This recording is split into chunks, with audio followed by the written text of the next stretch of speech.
Welcome back, gang. So today we're gonna jump right into this video. We are doing custom color. I am using Kiss Temptation and Adore. I'm using ginger in the Kiss Temptation and sunset orange in the Adore. I'm only going to use a few drops of the Adore, and that's just to give it more of that that orange undertone. So yes, of course you want to get your boiling hot water. This will be the watercolor method.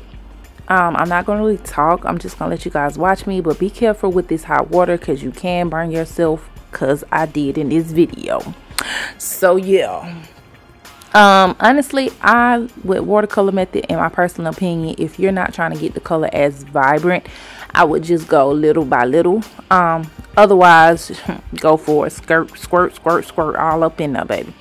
But if you are in a big, y'all already know I can't talk on my video. If you are a beginner, take your time. Start small, work your way up. That's the best advice I can give you. Because if it's a color you're trying to achieve and then you put too much color into the water, then you can mess up. You can't go lighter after that, unless you're about to try to lift the color off the hair, and I wouldn't suggest that.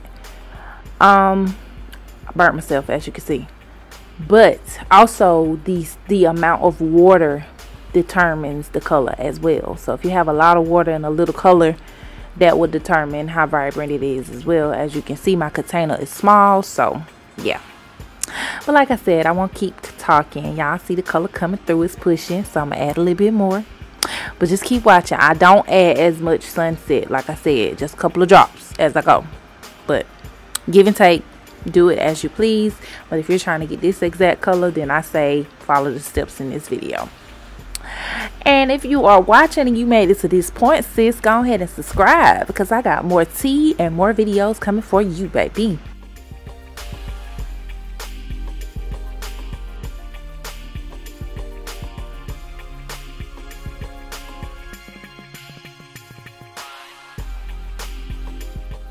I also want to add that I always dip the tracks in first, because I never want the bottom of the hair to be darker than the top. I notice sometimes with some people, when they do the watercolor method, they put the end of the bundles in first and it's always darker than the top.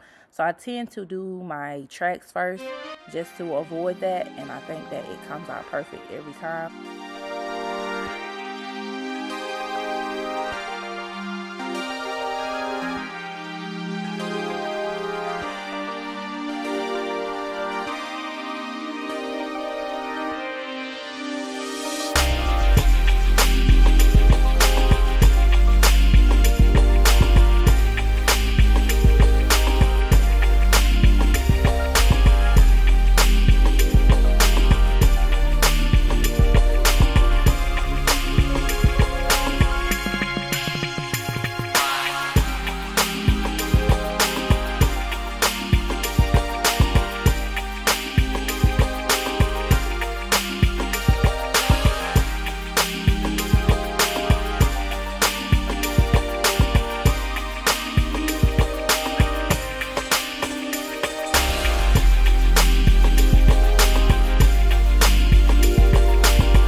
closure, I want to add that I did go off camera and do the roots with the comb method.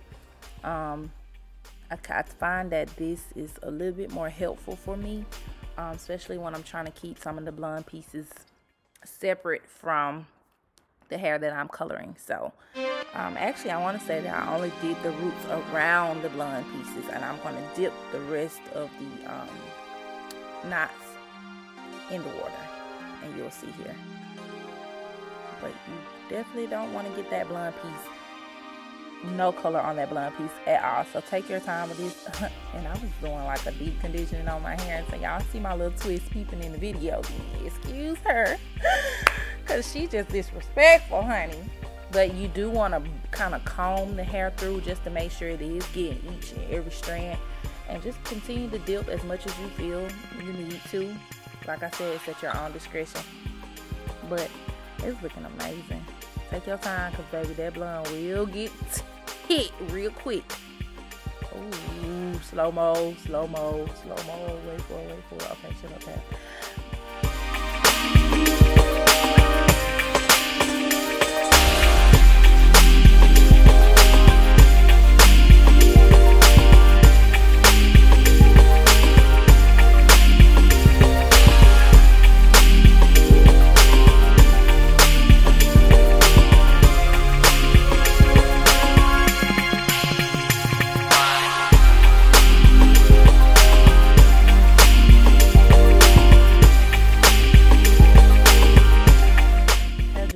I'm just putting my last finished touches on this closure because I want to make sure that the color is definitely exactly what I want. And you just, like I said, want to continue to comb through.